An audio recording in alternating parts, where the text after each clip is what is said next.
नमस्कार. प्राध्यापक मीनाक्षी अमृतराव सावळकर, महाराष्ट्र प्रदेश काँग्रेस कमिटी कार्यकारी सदस्य, उमरखेड महागाव मतदारसंघ 82. उमरखेड मतदारसंघामध्ये मी काँग्रेसची तिकीट मागत आहे.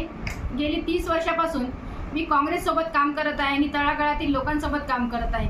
प्रामुख्याने महिला सक्षमीकरण, स्त्रियांचा मोठ्या प्रमाणात प्रश्न आहे, तो प्रश्न मार्ग लावण्यासाठी नेहमी सतत प्रयत्न करत असते. बेरोजगारीचं प्रमाण खूप मोठ्या प्रमाणात आहे. उद्योगधंदे कुठलंही नाही आहे या मतदारसंघामध्ये. MIDC मध्ये नवीन उद्योग आणून मुलांना कुठेही पुण्याला किंवा मुंबईला न जाता स्वतःच्या गावात राहून स्वतःच्या गावाच्या विकासासोबतच स्वतःचा विकास करण्यासाठी MIDC मध्ये नवीन प्रोजेक्ट आणले. आणि आज आपण पाहतो एज्युकेशनचं मोठ्या प्रमाणात बाजारीकरण झालेलं आहे. प्रत्येक ठिकाणी एखाद्या ठिकाणी जर ॲडमिशन घ्यायची असेल तर त्या ॲडमिशनचे पैसे सामान्य लोकांना भरण्यासाठी त्यांच्याकडे नसतात. अशा वेळेस या उमरखेड मतदारसंघामध्ये एक एज्युकेशनचा हब्स म्हणून मी या ठिकाणी प्रामुख्याने आणेल.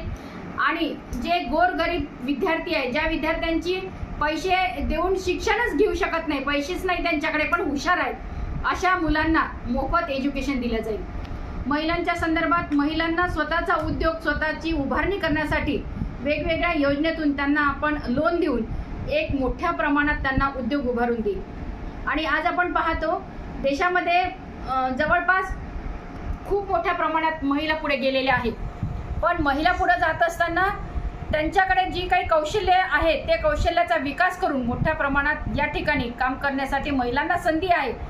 पण उद्योग उभारण्यासाठी महिलांकडे आर्थिक दृष्टिकोनातून त्यांच्याकडे कमकुवत असल्यामुळे ते कुठलाही उद्योग करू शकत नाही. त्यांच्याकडे बुद्धी आहे, कौशल्य आहे, काम करण्याची जिद्द आहे, पण पैसे नसल्यामुळे ते काम करू शकत नाही. अशा महिलांचे बचत गट तयार करून त्या महिलांना शासनाकडून विविध योजनेचा फायदा आपण देऊ आणि बचत गटाच्या मार्फत एक नवीन उद्योग या ठिकाणी उभारू. ताई, काँग्रेस पक्षाने जर तुम्हाला जबाबदारी दिली तर तुमच्या भविष्याचं व्हिजन काय असणार आहे? प्रामुख्याने मला काँग्रेस पक्षाने जर पक्षाची तिकीट दिली तर विशेष करून काँग्रेस पक्षाची मी या ठिकाणी आभारीच मानेल. कारण एक महिला या नात्याने इतिहासामध्ये घटना घडेल, इतिहासामध्ये नोंद होईल की पहिली महिला या मतदारसंघामध्ये तिकीट मागत आहे. आजपर्यंत या मतदारसंघामध्ये कुठल्याही महिलेंनी दावा केलेला नाही काँग्रेस पक्षाकडे की मला तिकीट द्यावी. मला जर काँग्रेस पक्षाने ती जबाबदारी दिली तर तळागाळातील लोकांपर्यंत काँग्रेस पक्षाचे ध्येय धोरणं मी पोहोचण्यासाठी सतत प्रयत्नशील राहील. बरं ताई, भाजपकडून भले असे मोठे आमदार आहेत आणि त्याला जर तुम्हाला समर्थन द्यायचं नसेल तर तुमचं पुढे काय आहे? बघा, प्रत्येक पक्षाची वेगवेगळी नीती असते, प्रत्येक पक्षाचे वेगवेगळे ध्येय धोरणं असतात. मी माझ्या काँग्रेस पक्षाशी एकनिष्ठ आहे. काँग्रेस पक्षाशीच राहून माझा काँग्रेस पक्ष या ठिकाणी महाविकास आघाडीचा आमदार होणं आवश्यक आहे. म्हणून महाविकास आघाडीच्या आमदारासोबतच राहून मी माझं या ठिकाणी जास्तीत जास्त लोकांपर्यंत पोहोचून कसं तुम्ही काँग्रेस पक्षाला वोटिंग करावं, कशा पद्धतीने तुम्ही काँग्रेस पक्षाला पुढे न्यावं, महाविकास आघाडीच्या लोकांना वोटिंग करून त्यांना निवडून आणण्यासाठी प्रयत्न करेल. धन्यवाद ताई. आवाज सत्याचा न्यूज लाईव्ह, जनता लाईव्ह. नमस्कार. मला द्या, आम्ही कोणाकडे ठोकत नाही. आम्ही फक्त आणि फक्त काँग्रेसकडे आहोत. कारण दरवाजा ठोकणारे लोक अनेक या मतदारसंघात आलेले आहेत. आम्ही इतक्या वर्षापासून, वयाच्या 16व्या वर्षापासून मी काँग्रेस सोबत काम करत आहे आणि दावेदार आहे, पक्की दावेदार आहे. या ठिकाणी एकमेव महिला, इतिहास घडून टाकेल या मतदारसंघाचा मी. आणि इतिहासच होईल मला जर तिकीट दिली पक्षाने. मी दाबून पक्षाला तिकीट मागेल, कारण माझं काम बोलते, मी बोलत नाही.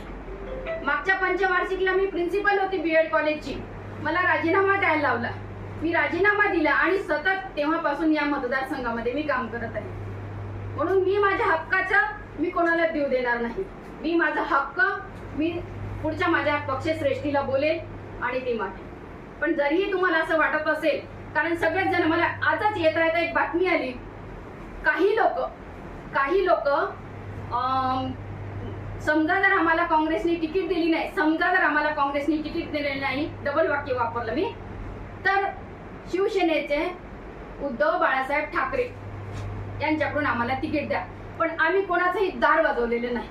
कारण मला माझ्या पक्षश्रेष्ठीवर निष्ठा आहे, भावना आहे. माझी पक्षश्रेष्ठी माझा नक्की विचार करेल. कारण गेली अनेक वर्षापासून, 30 वर्षापासून आम्ही कार्यरत आहोत आणि सदैव आम्ही कार्यरत राहू.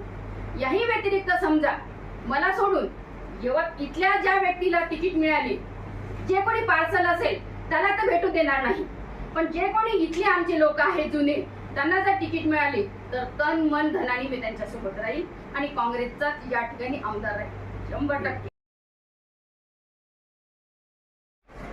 हंगामी निवडणुकीमध्ये गेली 30 वर्षापासून मी काँग्रेसची सेवा करत आहे. 4 राज्याचा मला प्रभार दिला होता.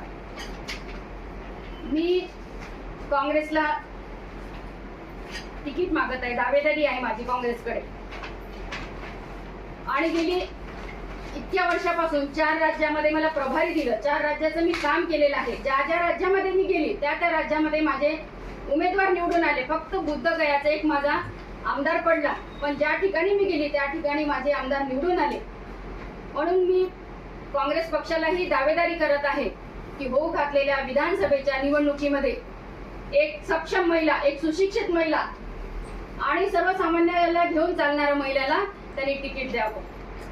आणि ते जर त्यांनी मला पक्षश्रेष्ठींनी ती जबाबदारी दिली तर पूर्णपणे यवतमाळ जिल्ह्यामध्ये ज्या पद्धतीनं उंबरखेड महागाव हे मतदारसंघ आहे, बाकीच्या ठिकाणी प्रत्येक मतदारसंघामध्ये खूप मोठ्या प्रमाणात विकास झाला, पण उंबरखेड मतदारसंघामध्ये 82 मध्ये कुठलाही विकास झालेला नाही.